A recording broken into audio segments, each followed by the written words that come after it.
السلام علیکم ورحمۃ اللہ وبرکاتہ۔ بسم اللہ الرحمن الرحیم۔ مولایا صلی وسلم دائما ابدا علی حبیبک خیر الخلق کلہم۔ ناظرین محترم، ہر شخص یہ چاہتا ہے کہ اللہ تبارک و تعالی مغفرت فرمائے، اللہ تعالی کرم فرمائے اور اللہ تبارک و تعالی اس کی بخشش فرما دے۔ یاد رہے، ہر انسان کی تمنا اور ہر انسان کی خواہش ہوتی ہے، اس لیے کہ اگر مغفرت کا پروانہ مل گیا تب تو دنیا بھی سنور گئی، آخرت تو تابناک ہو گئی۔ یہ خوش قسمت افراد ہے، اللہ تعالیٰ ان خوش قسمت لوگوں میں ہمارا شمار بھی فرمائے اور اللہ تعالیٰ بے حساب ہماری اور کل امت مسلمہ کی مغفرت فرمائے، آمین۔ یاد رہیں کہ آج انشاءاللہ العظیم وہ وظیفہ میں عرض کروں گا کہ اگر کوئی بندے مومن اگر اس وظیفے کو پڑھتا رہے یا ذکر کرتا رہے، اللہ تبارک و تعالیٰ کی مغفرت میں رہے گا انشاءاللہ۔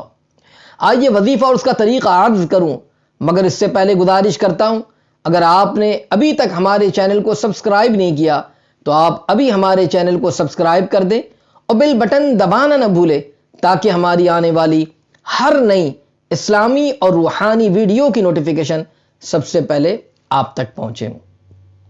تو ناظرین محترم، ہر شخص یہ چاہتا ہے کہ اللہ تبارک و تعالی کرم فرمائے، گناہوں کو معاف فرمائے اور مولا تبارک و تعالی مغفرت کا پروانہ عطا فرمائے۔ تو یاد رہے، اس کے لیے نیکیاں کرتے رہیں، اچھائیاں کریں، اللہ تبارک و تعالی کو راضی کرنے والے کام کریں، نمازوں کی پابندی کرتے رہیں، ذکر و اذکار خوب کرتے رہیں۔ ساتھ ہی ساتھ جمعۃ المبارکہ کے دن اس وظیفے کو، اس عمل کو کیا جائے اور اللہ کی بارگاہ میں رو رو کر دعا کی جائے۔ کرنا یہ کہ جمعۃ المبارکہ کے دن جمعہ کی نماز ادا کر لینے کے بعد اسی جگہ پر بیٹھ جائیں، 2 رکعت نفل ادا کریں اور پھر اس کے بعد 11 مرتبہ اول اخیر درود شریف کے بعد 100 مرتبہ اس طریقے سے اللہ رب العزت کا ذکر کرے، یا غفارو اغفر لی ذنوبی۔ اس طریقے سے 100 مرتبہ پڑھیں اور پھر 11 مرتبہ درود شریف پڑھ لیں، اللہ کی بارگاہ میں رو رو کر دعا کریں کہ مولا تبارک و تعالی اپنے اس نام مبارکہ کے صدقے جو ہے ہمارے گناہوں کو معاف فرما، خطاؤں کو معاف فرما اور مغفرت کا پروانہ عطا فرما۔ ہر جمعہ کو یہ پابندی کے ساتھ کرتا رہے اور 100 مرتبہ پڑھتا رہے، اللہ کی بارگاہ میں دعا کرتا رہے، انشاءاللہ العظیم پڑھنے والا مغفرت خداوندی میں رہے گا، اللہ تبارک و تعالی خطاؤں کو معاف فرمائے گا، بخشش کا پروانہ عطا فرمائے گا۔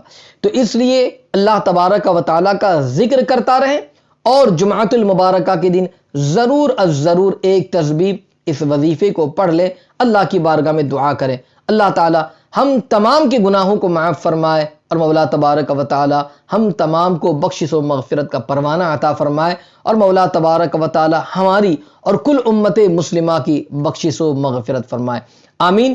السلام علیکم ورحمۃ اللہ وبرکاتہ۔